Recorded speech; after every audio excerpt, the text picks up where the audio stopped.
Amigos e amigas, vamos à edição do Web Jornal do Paulo Maciel da sexta-feira, 23 de outubro de 2020. Eu preparei a edição com todo carinho, com todo esmero, para levar para você, meu seguidor, nos endereços repórterpaulomaciel.blogspot.com, facebook.com/Paulo Maciel da rádio, canal no YouTube Paulo Roberto Maciel, e também no Instagram, eventualmente, eu coloco lá esses vídeos para informar vocês. Web Jornal do Paulo Maciel, Instagram, Paulo Roberto Maciel, 6 barra.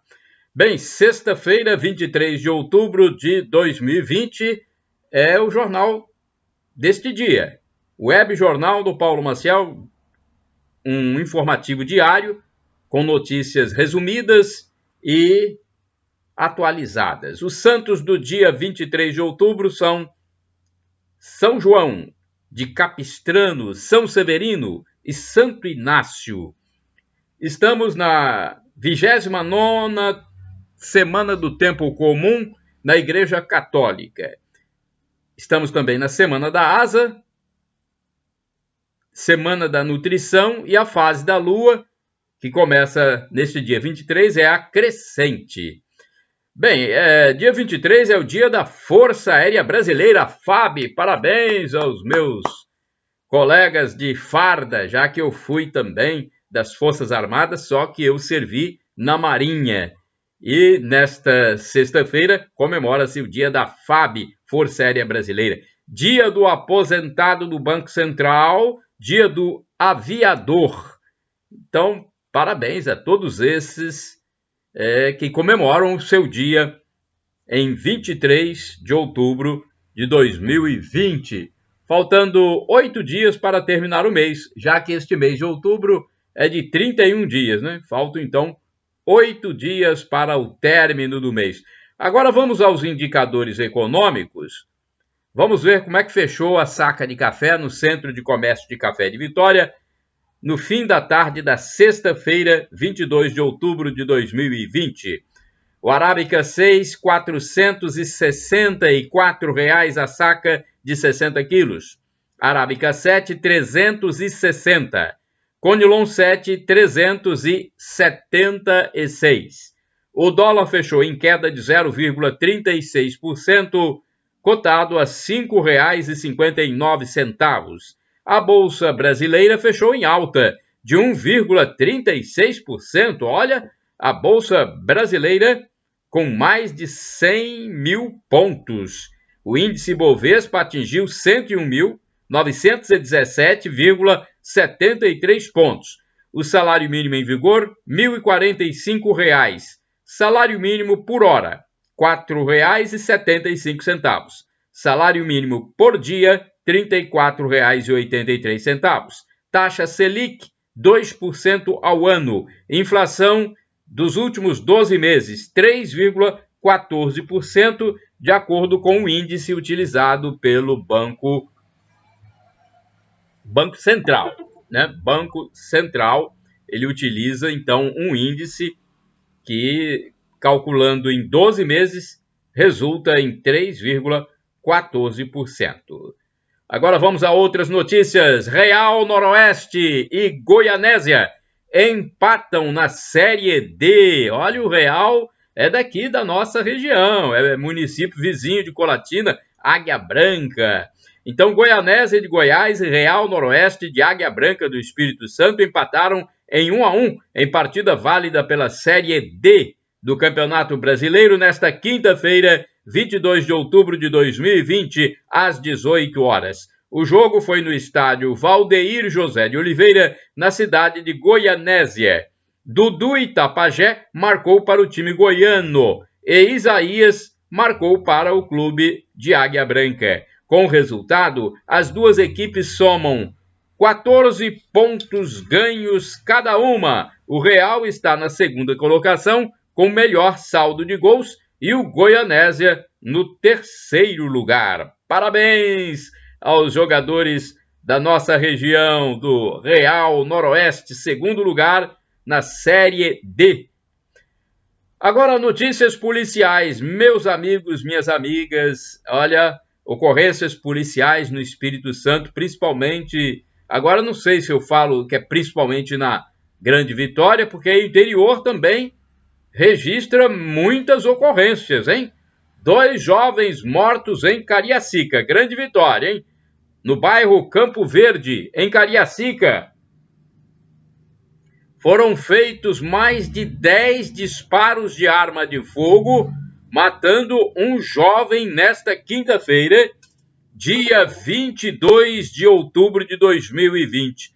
No bairro Vila Roma, na noite de quarta-feira, dia 21, outro jovem de 20 anos também foi assassinado. A polícia acredita que o crime está ligado ao tráfico de entorpecentes. Bem, agora eu vou passar o telefone da TV Século XXI porque me pediram. Eu passei uma entrevista com o padre Douglas Pinheiro, uma entrevista muito boa no programa Eclésia, da TV Rede Século XXI. Aí me pediram para repetir aqui o endereço, o telefone da Rede Século XXI. Então, atenção, quem pediu aí para anotar, hein? Rede Século XXI, RS21, né? Uma rede de televisão, TV Rede Século XXI, telefone 0 operadora 19, então o código telefônico é 19 99774 2698. Deu para anotar? 99774 2698 e o código telefônico da área é 19. E tem um programa Eclésia que é muito bom, apresentado pelo diácono Eric Módulo, e é um programa excepcional. Tem o padre Guido Motinelli, que de vez em quando está lá prestando informações sobre a igreja, sobre os santos, sobre Jesus Cristo, sobre Deus, sobre Nossa Senhora. E, ultimamente, eu vi o padre Douglas Pinheiro com uma entrevista maravilhosa também. Quem quiser assistir ao programa Eclésia na TV Rede Século XXI, esse programa vai ao ar nas noites de quarta-feira e de domingo. Futebol. Agora vamos falar do futebol da primeira linha, né? Vamos falar do futebol dos principais times. Palmeiras goleia na Libertadores. O Palmeiras encerrou a sequência de 4 derrotas consecutivas com uma goleada de 5-0 sobre o Tigre da Argentina. O Palmeiras vinha de 4 derrotas consecutivas. E, de repente, na Libertadores ele está bem. No Brasileirão é que ele está com problemas. A vitória de quarta-feira, 21 de outubro de 2020, no Allianz Parque, em São Paulo, garantiu ao Verdão a melhor campanha da primeira fase da Libertadores pela 3ª edição seguida. O Alviverde finalizou o Grupo B na liderança com 16 pontos. É a mesma pontuação do Santos, primeiro colocado do Grupo G, mas a campanha palmeirense supera a campanha santista no saldo de gols, 15-5. Poxa, Palmeiras marcou muito mais. O Palmeiras aguarda o sorteio dos confrontos da próxima fase da Libertadores, esse sorteio está marcado para esta sexta-feira, 23 de outubro de 2020. Pela Série A do Campeonato Brasileiro, o Verdão retorna a campo neste domingo, 25 de outubro, às 16 horas, horário de Brasília, contra o Atlético de Goiás, em Goiânia, pela 18ª rodada da competição. Outro jogo importante, meu primeiro time, Palmeiras é meu segundo time, Flamengo é o primeiro time. E o Flamengo venceu também na Libertadores e lidera. O Flamengo derrotou o Junior Barranquilla por 3-1. O resultado garante a primeira posição do rubro-negro no Grupo A. O Flamengo recebeu o Junior Barranquilla da Colômbia na quarta-feira, 21 de outubro de 2020, no Maracanã, e venceu por 3-1 para garantir a liderança do Grupo A na Copa Libertadores. E o Corinthians venceu o Vasco também na mesma noite. O Corinthians derrotou o Vasco por 2-1 na quarta-feira, 21 de outubro, no estádio São Januário. em jogo que abriu a 18ª rodada do Campeonato Brasileiro. Com este triunfo, a equipe do Parque São Jorge manteve uma invencibilidade de 10 anos frente à equipe carioca. 10 anos, gente, pelo amor de Deus. A informação aqui da Agência Brasil. Agora, gente, uma notícia aqui sobre ação da polícia, no caso, Polícia Federal e Polícia Militar. Drogas enviadas pelos Correios no norte do Espírito Santo. Vamos lá, vamos a essa notícia porque é importante, aqui perto de Colatina. A Polícia Federal e a Polícia Militar do Espírito Santo detiveram 2 jovens com drogas enviadas pelos Correios no município de São Gabriel da Palha, no norte do Espírito Santo. 3 tabletes de maconha iriam chegar procedentes do estado de Minas Gerais. A Polícia Federal avisou a PM que impediu a chegada dos entorpecentes ao destino, segundo informou o capitão PM Clayton. Uma pessoa menor de idade, aliás, foi um jovem, né? Eu acho que um homem. Um jovem de 17 anos, um maior e outro menor ainda, foram detidos. 3 quilos de substância análoga à maconha foram apreendidas. 3 quilos, gente, puxa vida. Foram, né, apreendidos 3 quilos de maconha, que a polícia, antes de analisar, a polícia diz substância análoga à maconha, mas realmente né? Cabe agora as investigações e medidas cabíveis por parte da Polícia Civil. E olha, mulher utiliza dados de clientes idosos. Meu Deus do céu, mais um golpe, pelo amor de Deus. Quanto golpe! E principalmente com as pessoas mais idosas. Uma mulher de empresa que fornece empréstimo consignado utilizava dados de clientes idosos para atos criminosos. O caso foi registrado em Pinheiros, no Espírito Santo. A empresária tem 44 anos e sacava dinheiro obtido de forma ilícita. Ela fazia saques de valores baixos para não chamar a atenção. R$ 2.120 foram encontrados com ela pela polícia. O material encontrado com ela foi apreendido e ela autuada por crime de estelionato. A mulher foi levada para um estabelecimento prisional de São Mateus. Olha, e mais uma situação aí difícil da gente engolir, hein? Servidor cobrava indevidamente de usuários do Detran. Ainda bem que foi descoberto. Mas agora tem que se verificar quanto de ilegalidade ele já teria cometido. O Detran do Espírito Santo alerta que só recebe pagamentos de taxas através de boletos bancários. É o alerta do próprio Detran do Espírito Santo. O aviso acontece porque um servidor estava recebendo dinheiro em espécie e fazia um trabalho como se fosse despachante. E o Detran não faz trabalho de despachante. Ele se identificava como CEO de uma empresa de assessoria. O servidor foi levado para a delegacia de Linhares na quarta-feira, 21 de outubro de 2020, e teria sido liberado após pagar uma fiança vultosa. Ele apanhava dinheiro dos proprietários de veículos a fim de intermediar a confecção das placas automotivas, ficando com uma porcentagem do dinheiro. Meu Deus do céu. O acusado é servidor público, hein? O acusado é servidor público efetivo da Prefeitura Municipal de Sooretama, município do norte do Espírito Santo. Ele devia estar prestando serviços ao Detran. E agora ele está afastado enquanto se realiza o inquérito administrativo. Meu Deus do céu, hein? Então, alerta do Detran aí. Detran alerta que só recebe pagamentos de taxas através de boletos bancários. Vamos a outra informação agora. Mulher executada na madrugada em Vila Velha. Meu Deus! De madrugada, o que aconteceu? No bairro Praia dos Recifes, em Vila Velha, na Grande Vitória, região metropolitana do Espírito Santo, aos 30 minutos da madrugada desta quinta-feira, 22 de outubro de 2020, aconteceu um crime. Estampidos de arma de fogo foram ouvidos por moradores na rua de terra batida da localidade.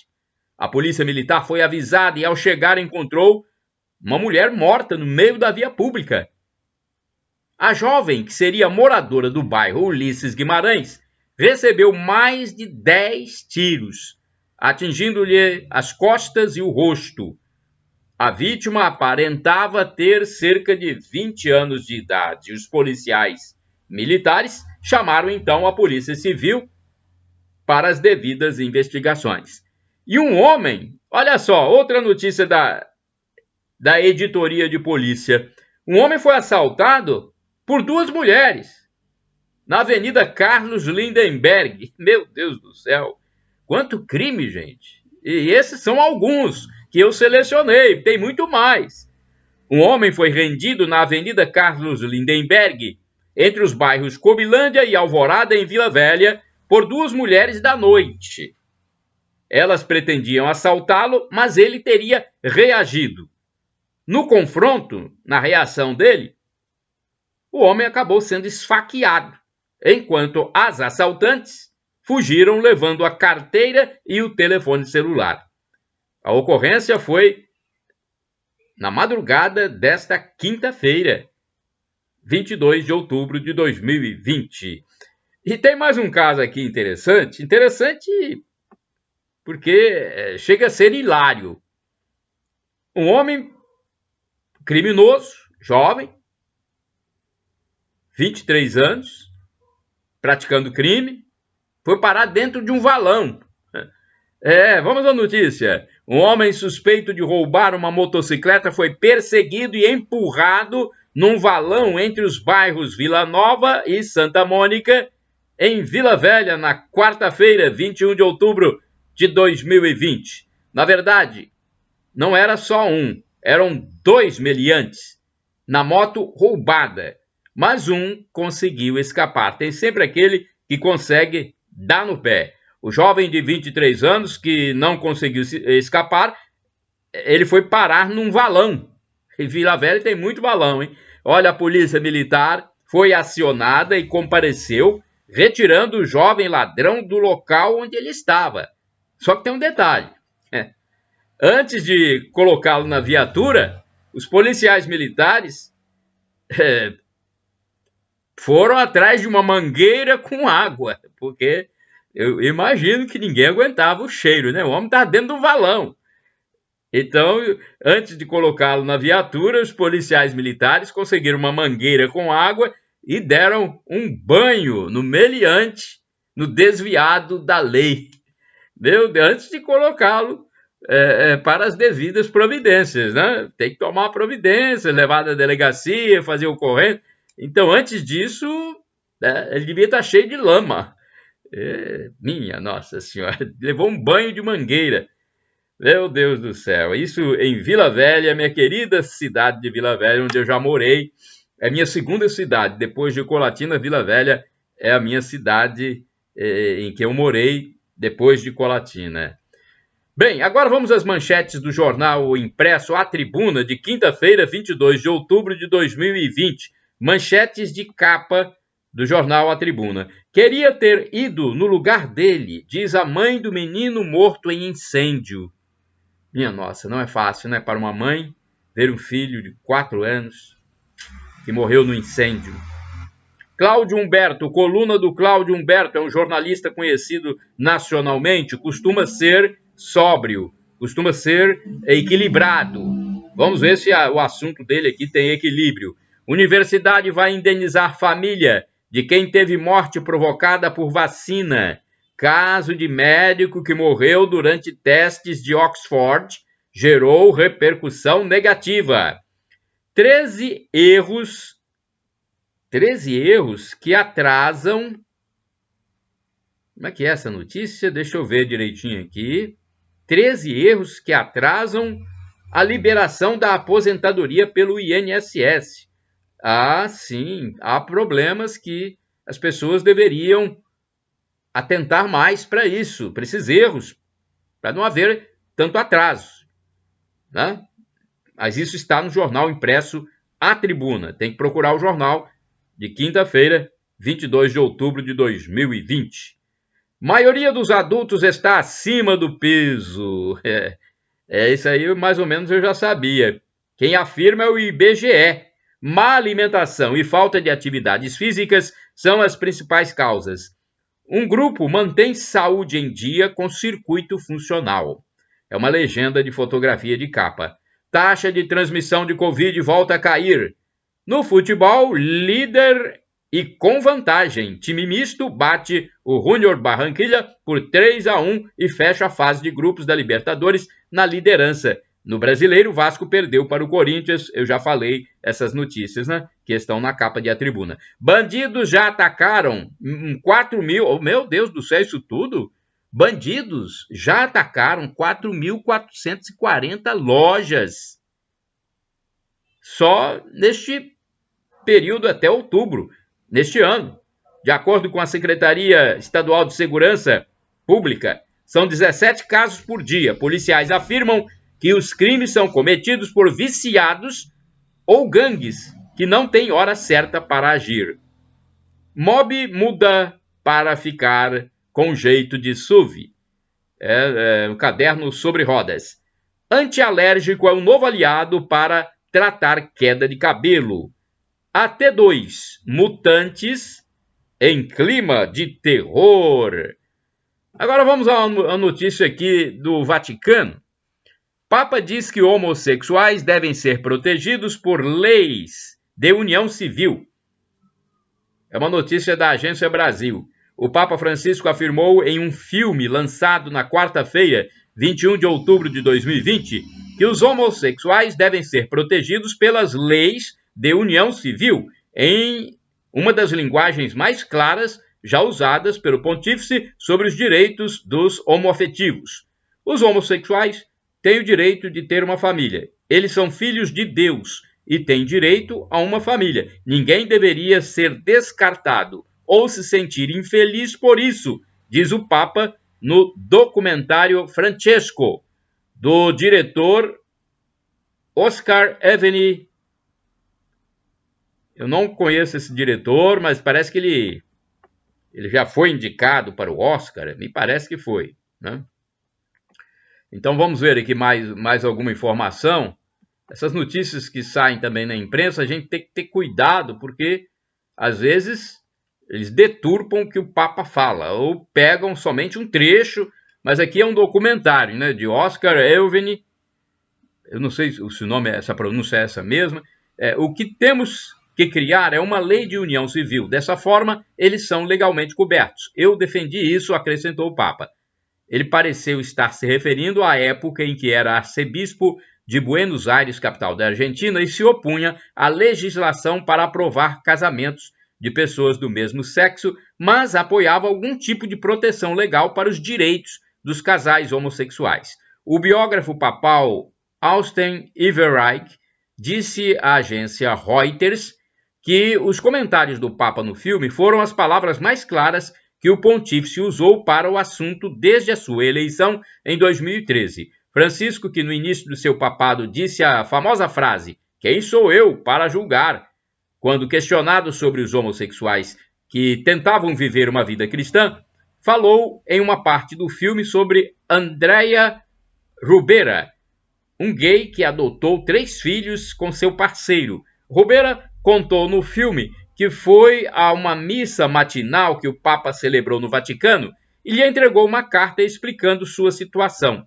Ele disse ao Papa que ele e seu parceiro queriam criar os filhos como católicos em sua paróquia local, mas não queriam causar nenhum trauma para eles. Não ficou claro em que país eles vivem. Rubera informou que o Papa telefonou para ele vários dias depois, dizendo que tinha achado a carta linda e pedindo ao casal que apresentasse seus filhos à paróquia, mas que estivesse pronto para a oposição. Sua mensagem e seus conselhos foram muito úteis, porque fizemos exatamente o que ele nos disse. É o 3º ano que as crianças estão no caminho espiritual na paróquia, afirma Rubera no filme. Ele não mencionou qual era a sua opinião sobre a minha família. Então, acho que ele está seguindo a doutrina nesse ponto. Mas a atitude em relação às pessoas mudou muito, acrescentou. A Igreja Católica ensina que as tendências homossexuais não são pecaminosas, as tendências, mas os atos homossexuais são. E afirma que os homossexuais devem ser tratados com dignidade. Então, é o que diz a Igreja Católica. As tendências, pessoa ter tendência homossexual, homoafetiva, não é pecado essa tendência. Mas o ato homossexual ou a relação homossexual, aí sim, é considerado pecado. Tá boa a informação? Pois é, então vamos a outra aqui, porque o Brasil está exportando muito para os países árabes. O presidente Jair Bolsonaro afirmou que o Brasil pretende estreitar ainda mais as relações com os países árabes. A afirmação foi feita no Fórum Econômico Brasil e Países Árabes, que ocorreu até esta quinta-feira, dia 22 de outubro, de forma virtual. O governo pretende continuar a estreitar os laços históricos, culturais e de amizade que unem os povos. Também quer aproveitar o potencial que ainda há para ser explorado dos mais diversos setores e abrir novas frentes de diálogo, cooperação e trabalho pela prosperidade das nações, das duas nações. Ou, no caso, são várias nações. Duas não, das várias nações. O Brasil com várias nações árabes. O presidente Bolsonaro destacou o crescente comércio entre Brasil e os países árabes, ressaltando que, apesar da distância entre as regiões, o intercâmbio entre o Brasil e os países árabes superou a cifra de 11 bilhões de dólares no ano passado e disse ter certeza de que é possível aproveitar a moderna infraestrutura dos países do Golfo para diversificar e expandir o acesso dos produtos brasileiros aos mercados da Ásia. As exportações brasileiras para os 22 países membros da Liga Árabe abrangem uma ampla gama de produtos, com destaque para o agronegócio. Entre janeiro e agosto de 2020, as exportações totalizaram, vejam só, 4 bilhões e 600 milhões de dólares. Isto ocorreu em apenas 8 meses do ano. E apesar das restrições impostas pela Covid-19. Então, o número está perto de alcançar o valor exportado em 2019, que foi de 4 bilhões e 900 milhões de dólares. Informação boa, hein? De acordo com o presidente Bolsonaro, os países árabes podem contar com o Brasil como parceiro estratégico na garantia de sua segurança alimentar. O chefe de Estado brasileiro lembrou que no ano passado fez uma visita aos Emirados Árabes Unidos, Catar e Arábia Saudita. Ele citou que países como Catar, Emirados Árabes e Kuwait investem no Brasil aproximadamente 4 bilhões a 5 bilhões de dólares por ano, e o trabalho é para que esse número seja multiplicado. É isso aí, importante essa boa relação comercial. 400 quilos de drogas apreendidas no Espírito Santo. 400 quilos de drogas apreendidos ou apreendidas? Bem, se referir aos quilos, temos que falar apreendidos. Se referirmos às drogas, temos que falar apreendidas. A Polícia Federal, a Polícia Rodoviária Federal, foi a PRF, apreendeu 400 quilos de entorpecentes. A ação aconteceu por volta das 7 horas de quinta-feira, 22 de outubro de 2020, na BR-262, em Viana, na Grande Vitória. Houve uma perseguição cinematográfica. Eu vi o vídeo, não sei se vocês viram, mas se não viram, procurem ver. Uma perseguição cinematográfica, digna de um filme. E as viaturas da PRF, com sirenes acionadas ininterruptamente na rodovia, atrás do veículo que fugia. Não parava de jeito nenhum. A caminhonete acabou saindo da pista e foi apreendido no meio da vegetação lateral o material tóxico.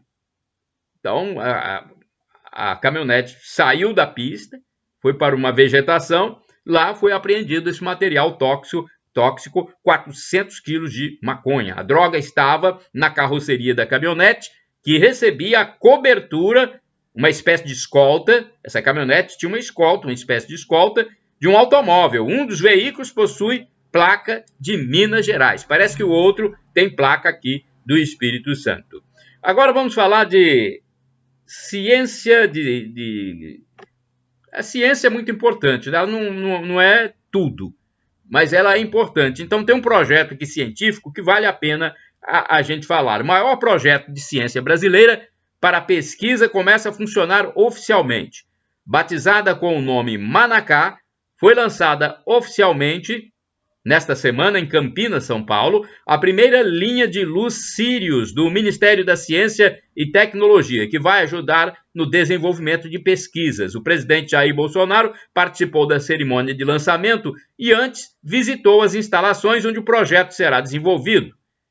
Ele disse: aqui realmente podemos buscar a independência da nossa nação. O Sirius é um acelerador de última geração que promete ajudar no desenvolvimento de pesquisas em várias áreas, desde a física básica até a ciência médica. É considerado uma das fontes de luz síncrotron. Como é que é o nome aqui? O nome deve ser um nome de química, física. Então, é considerado uma das fontes de luz síncrotron mais avançadas do mundo. Um enorme microscópio que vai ter resultados positivos brevemente. Funciona como um acelerador de elétrons que produz um tipo específico de luz tão intensa que nos permite enxergar materiais orgânicos e inorgânicos, como proteínas, vírus, rochas, plantas, ligas metálicas e outros, para entender como eles funcionam. O Sirius pode ser usado em pesquisas de diversas áreas, com impacto no desenvolvimento de medicamentos, alimentos, fertilizantes, novas fontes de energia e muitas outras possibilidades. Olha, é o Brasil, né, com grandes possibilidades nessa área aí, que bom.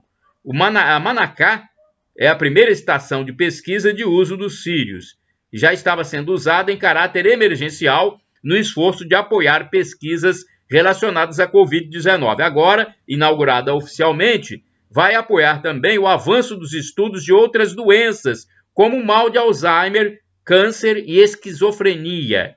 O Brasil está progredindo e muito em inovações. Uma estrutura como essa é capaz de ajudar o Brasil a ser ponta em muitas áreas. Ciência, tecnologia e inovações, isso está no futuro, disse o ministro Marcos Pontes, nosso oficial da aeronáutica, nosso astronauta Marcos Pontes e ministro do governo. Ele participou do lançamento, porque ele é o ministro, né?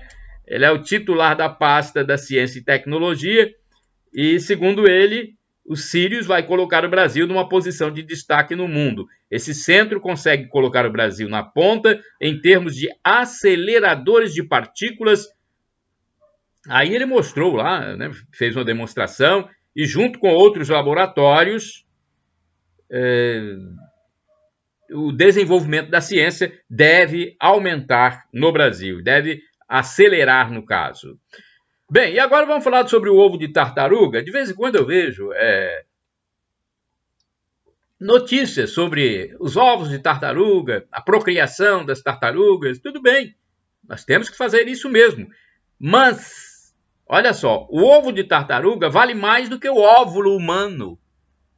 É uma constatação, não sou eu que estou falando, não. O jurista respeitadíssimo, octogenário, Ives Gandra Martins, publicou um artigo constatando que, infelizmente, o ovo de tartaruga vale mais, para a lei brasileira, que o óvulo humano.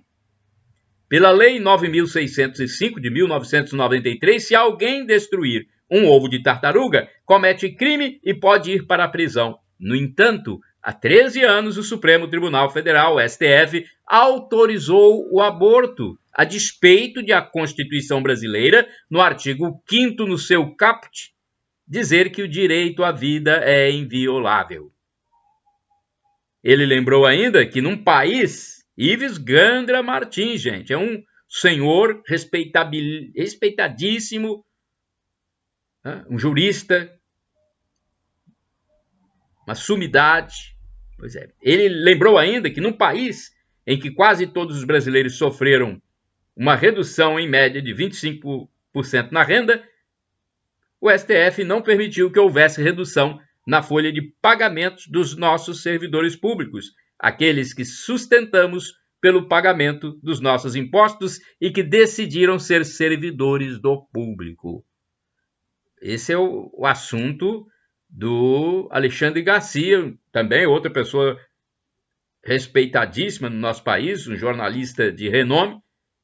Foi assunto principal do seu comentário no canal do YouTube, dia 20 de outubro de 2020. Então, a gente traz aqui vários assuntos, e esse é um assunto que está em voga, está na baila, está no momento em discussão.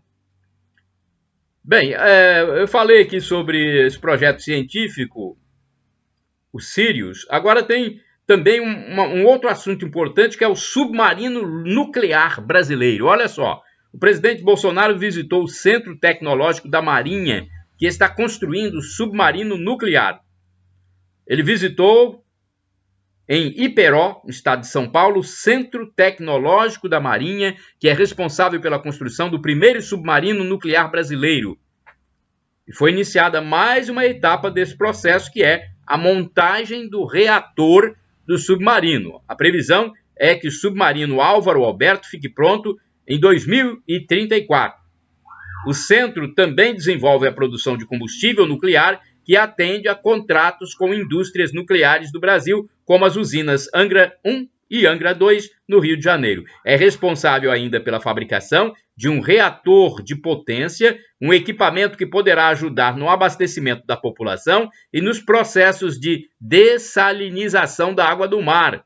O Centro Tecnológico da Marinha foi criado em 1988 e responde pelo desenvolvimento do Programa Nuclear da Marinha do Brasil, que tem como missão capacitar o país nos processos tecnológicos, industriais e operacionais de instalações nucleares. Além de Iperó, tem instalações também na cidade de São Paulo, onde está localizada a sede. O Programa Nuclear da Marinha vem sendo executado desde 1979 com o propósito de dominar o ciclo do combustível nuclear e desenvolver e construir uma planta nuclear de geração de energia elétrica. A ideia é oferecer para a sociedade uma energia mais limpa, desenvolvimento da indústria nacional de defesa e geração de empregos. Tudo isso que eu falei aqui tem a ver com, né, o desenvolvimento científico do nosso país. Isso é importante, não podemos ficar para trás, porque o mundo está evoluindo cada vez mais. Agora, vem aí as eleições dos Estados Unidos. Vai ser em novembro, dia 3 de novembro, mas, olha só, 47 milhões já votaram. Vocês sabiam? Pois é, mais de 47 milhões de eleitores norte-americanos já votaram antes das eleições do dia 3 de novembro, superando 12 dias antes da data de votação o total de votos antecipados da eleição de 2016. Mais de 47 milhões de norte-americanos, então, já entregaram as suas cédulas, número aproximadamente 8 vezes maior que os votos antecipados feitos no mesmo ponto antecedendo a disputa presidencial de 2016. Então, bem maior o número atual. O alto número ocorre após muitos estados expandirem a possibilidade de votação por correspondência ou presencial antecipada como uma maneira mais segura de votar durante a pandemia e mostra uma disposição do eleitorado de participar da decisão do futuro político do atual presidente, Donald Trump, que enfrenta o democrata Joe Biden. Biden lidera nas pesquisas nacionais de opinião, embora as pesquisas nos estados cruciais indiquem uma disputa mais apertada.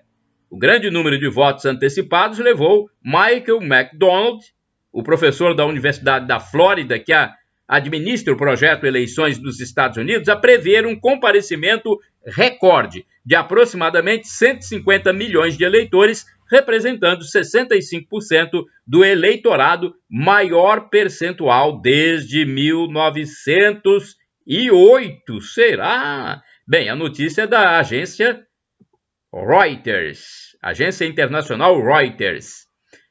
Bem, agora deixa eu ver se eu tenho tempo, ainda tem um tempinho ainda. Vamos falar sobre energia elétrica? Olha, a caixa de disjuntores de energia elétrica, a caixa de disjuntores, ela deve ser toda setorizada, com a definição dos ambientes de cada chave. Cada chave daquela tem que ter uma definição ali. É preciso projetar e instalar corretamente para evitar riscos de problemas elétricos. A orientação é de especialistas do setor de eletricidade. E essa orientação foi dada após aquele incêndio que aconteceu num apartamento em Vitória, que matou um menino de 4 anos na capital do Espírito Santo no início desta semana. Então, caixa de disjuntores de energia deve ser toda setorizada com a definição dos ambientes de cada chave. Bem, agora deixa eu ver aqui o que nós vamos falar. Vamos ver aqui se temos tempo. Ainda tem um tempinho? Temos, né?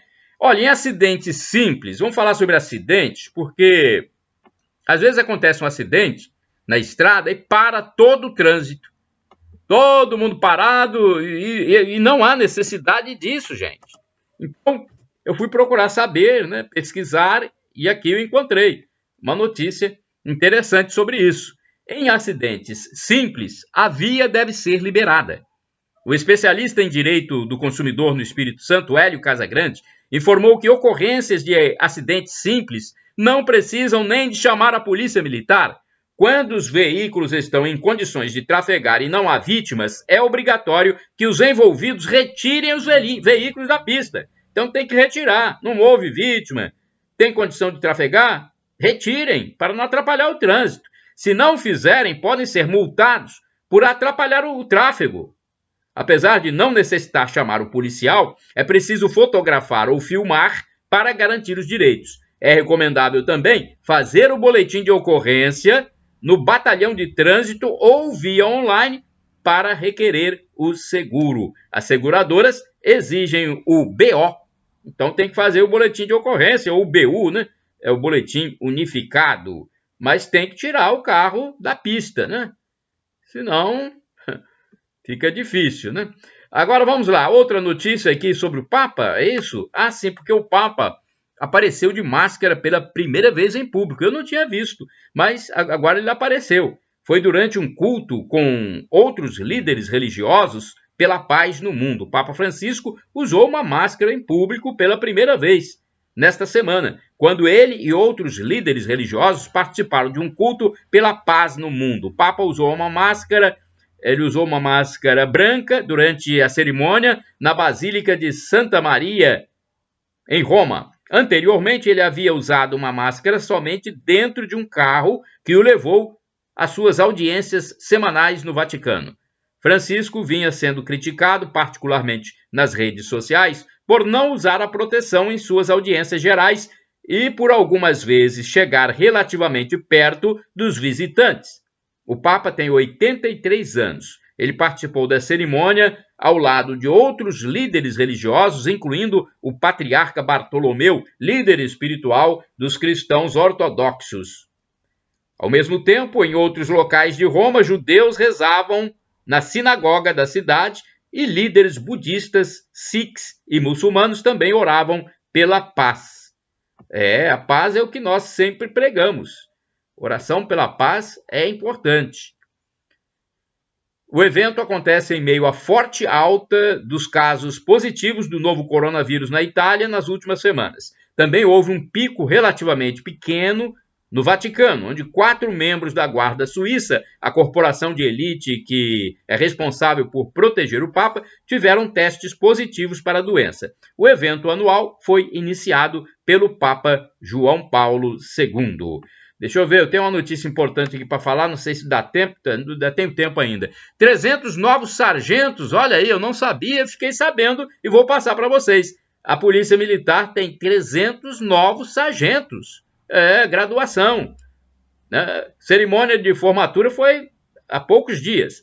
Então, a Polícia Militar do Espírito Santo realizou a formatura de 302 novos sargentos que concluíram com aproveitamento o curso de habilitação de sargentos 2020. Por conta das medidas de restrição para a prevenção ao contágio do novo coronavírus, a cerimônia foi realizada de maneira reduzida no auditório do HPM, Hospital da Polícia Militar, com a participação de diversas autoridades. Durante o evento, os alunos tiveram a oportunidade de render homenagem ao capitão Emerson Bravin, paraninfo do curso 2020, escolhido pelos alunos. Então, é importante a gente registrar 300 novos sargentos. Na verdade, 302. Né? Tradicionalmente, o sargento, inclusive, eu tenho um sobrinho que é sargento também. Mas ele não se formou nessa turma, não. Formou em turmas anteriores.